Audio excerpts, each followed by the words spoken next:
Hey guys, today's video is going to be a little bit different. It's not a project video, but a show and tell type video. So hopefully you enjoy it, and hopefully next week we'll have another project video for you guys. So my wife likes to go yard selling on the weekends, and usually my mother-in-law will go with her. Today my mother-in-law wasn't available, so that then meant that I was conscripted to be the chauffeur or driver. This actually turned out to be a pretty cool trip. I think I ended up getting more things than she did, and I think I got some good deals on some things, so I want to go ahead and show you what I got. Alright, first on the list here is a Weller soldering iron, model D440. It's a 145 and 210 watt soldering iron. Has a 2-stage switch. The only thing I could see wrong is this tip is broken, so I'll have to order another one or possibly make one. It just looks like a piece of copper, but we'll see about that.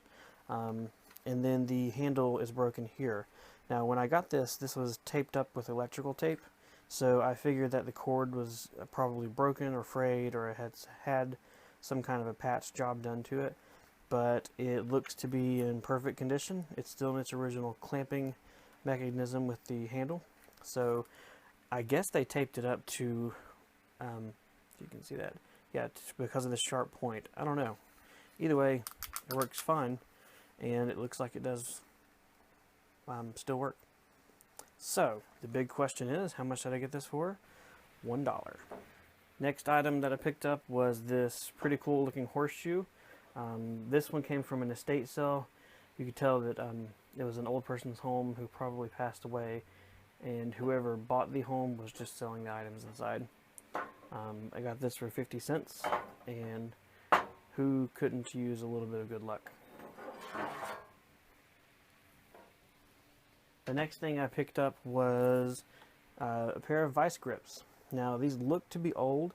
I don't know if they are or not. Hopefully someone out there can tell me, and I will also do some Googling to find out separately. But these are Vice Grip brand, and the patent number at the bottom, the date shows April 14th, 1942, and then it says other patent pending. I would doubt these are from 1942 because they look to be in really good shape, and they work fine, and they look modern in a way, but hey, if they are, that's awesome. I picked these up for $1. At the same time as the vice grips, I picked up a pair of pliers. These are pretty neat.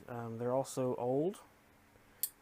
They are slip joint pliers, and they have a small little, it's like a side cutter. So possibly really old lineman pliers or something of the sort. I'm not able to make out the name brand of this. It's something ANSCO. It does say that it was made in Germany though, so I'll try and do some research on this as well and see if I can find out who made it, how old it is. But this was $1 as well.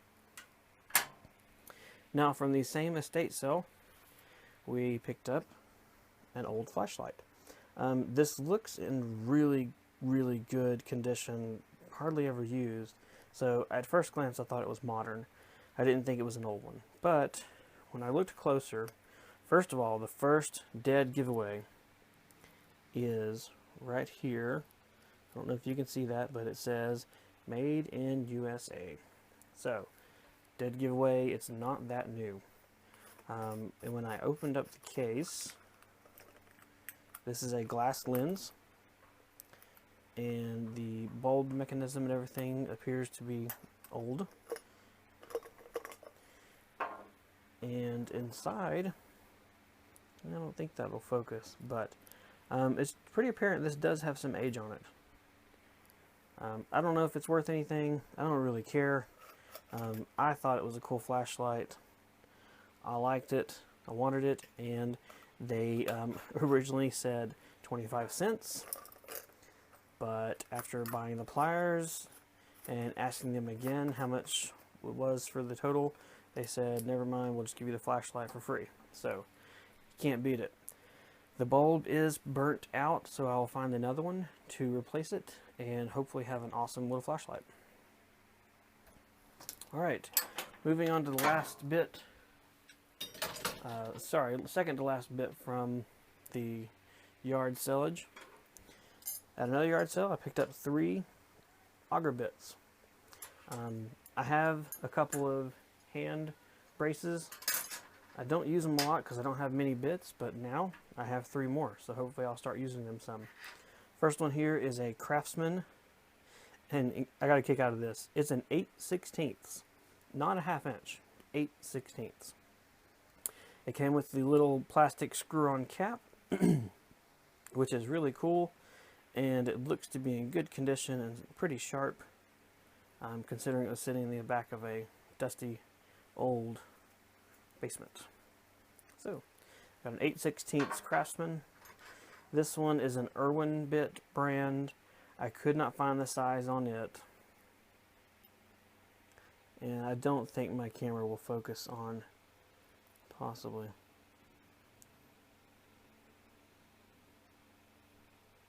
Irwin bit, made in the USA. Looks like it says Mainbur, M-A-I-N-B-U-R. But I did not see a size or diameter on this. So, who knows what size it is? It is that size. And the third one I got was kind of a you buy one, you get all of them together. Very rusty bit. I don't know the name on it. I can't figure out or can't make out any name or stamps on it, any sizes. I probably won't use this much, but I don't know, free, came with it. So there's 3 more auger bits to add to my little collection of hand braces, and who knows, maybe I'll do a little bit of hand boring. Okay, so last thing on the yard sale list, I picked up 8 of these. You know what it is? These are building blocks from a school, like wood building block sets. They had 8 of these just by themselves, and let me get my measuring rule here and we'll see how long these are.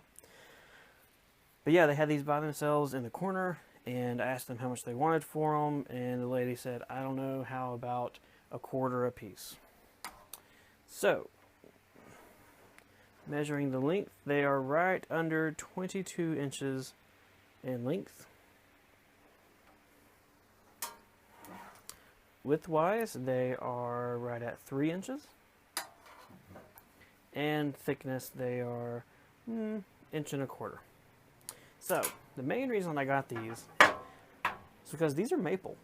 So I now have 8 roughly 2-foot long maple boards to do some cool projects with that cost me $1/4 a piece. So let me pan the camera around and I'll show you where the rest are, just so you can see them. Nobody really cares, but here we go. Right up there are the other 8 of them stacked up. They've been colored on, they've been hit and dented and dirty, and that doesn't matter. My planer and jointer will not care one bit. They'll love them and treat them the same as any other board. So here we go. That's it for the yard sale stuff.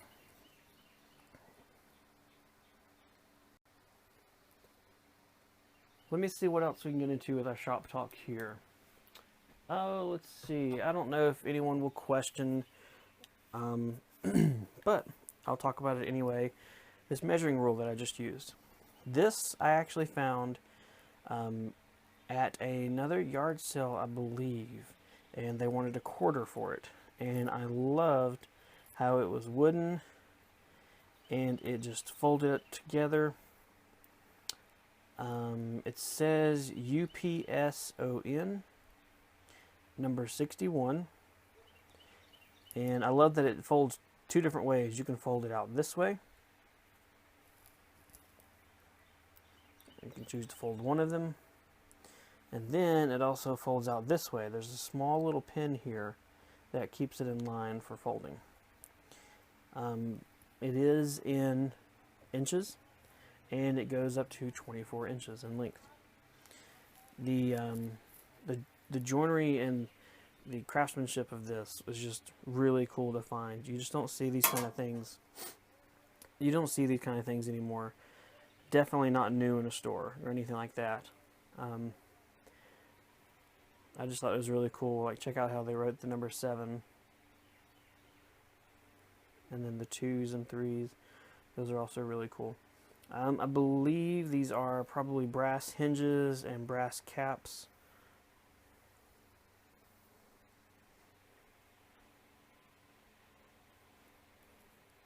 But I thought it was really cool. I couldn't pass it up. I don't use it a whole lot. It's kind of I want to keep it up safe and keep it in a nice place. Definitely out of the hands of my 2-year-old. But very cool. Couldn't pass it up. Okay, so moving on. Push stick. So hopefully you've seen the video of where I made this last week. This was for Steve French's contest on a shop improvement. After I made this and I used it a couple of times, it's good, but there's room for an improvement, of course. Some people had pointed out how this, it used to have your hand up further away from the blade, and I do agree with that. So if I make another one, I'll try and make it further up, and then also further back, so I don't have to reach across the table saw as much. So we'll do a redo on that later on, but for now, it works. Okay, what else? I don't want to take too much more of your time. The bandsaw updates. Let me give you my week after the fact thoughts on that. Well, that points out one thing about the bandsaw. The base is very narrow. To be honest, I didn't notice that until I'd already assembled it and set the bandsaw on top of it. I know it's not optimal, but it's not horrible either because it's a small footprint, a skinny footprint in the shop, so it doesn't take up much room. So I'm going to leave it like it is for now and try and be careful. If it becomes a problem, then I'll redo it. But I want to see if it's a problem first before I tear it apart and redo it. I do really like the cord wrap. That's really handy. It also doubles as a handle. I'll wheel it around the shop a lot by the handle. And then the other thing, the cutoff box, or cutoff catch box. It's very cool, very handy, but I didn't notice until after the fact when I put this on here, I blocked my dust port connection, or dust collection port for my shop vac. So I'm kind of torn between just adding a 45 or a 90 degree elbow here and letting it hook up on this side, or scooting the 2x4 over and remounting the plywood over to let the dust port just connect right in. I'll probably just move the 2x4 and the plywood because that doesn't cost any extra money and doesn't make me go to the store to buy a elbow or connector piece for it. Other than that, I really like having the cutoff bin right here off the bandsaw, and as you can see, it is already serving its purpose well and catching a bunch of little cutoffs and bits and pieces.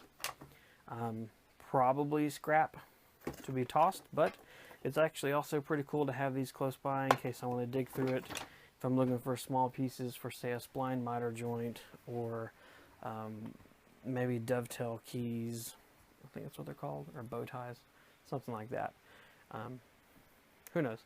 It's cool to have it. It's definitely an improvement of the bandsaw, and that's fine with me. Okay, last thing I promise, I think.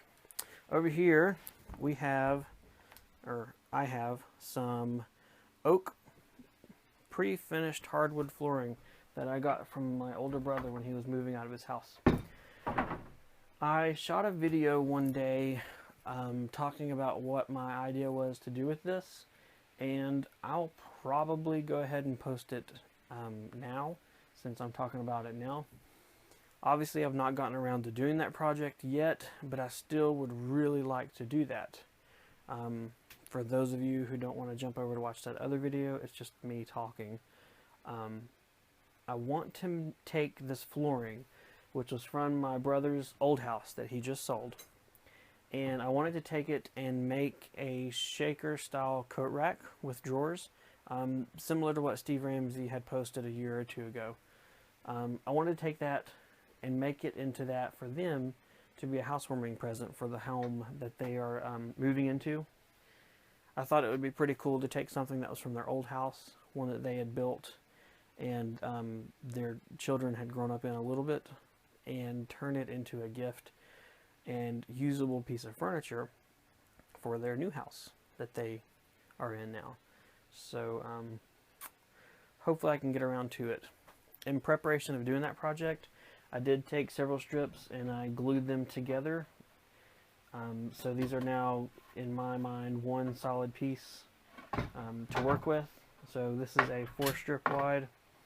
Here's one that is 3 strips. And I thought I did another one. I guess I only did these 2 to begin with. But I've also got many more strips in that bucket back there. And I believe there's some other lying around the shop here and there. It's amazing, a small shop, and I still lose things. But anyway, okay, that's it. That's enough of talking and not working, so I'm going to go ahead and let you guys go. I appreciate it. And I'm sorry, I remember one other thing I wanted to show you guys. This one actually, my wife did this for our son for vacation. He's 2 years old, and we weren't sure how he would do in a car ride for 6+ hours going to the coast. So she got on Pinterest and she found something that was kind of a lap organizer for the car, and she put it together and I made the tray. So it's pretty neat. It's made out of plywood, just some 1/4 or 1/2 inch pine plywood, and she made on a small little pillow cushion type thing full of little beanbag fill, and it's glued to the tray. So this sits in the lap and acts as a lap desk or a play area, and he could put his cars and trucks and crayons and snacks and juice on this and didn't lose it. So that worked out great. It was wonderful.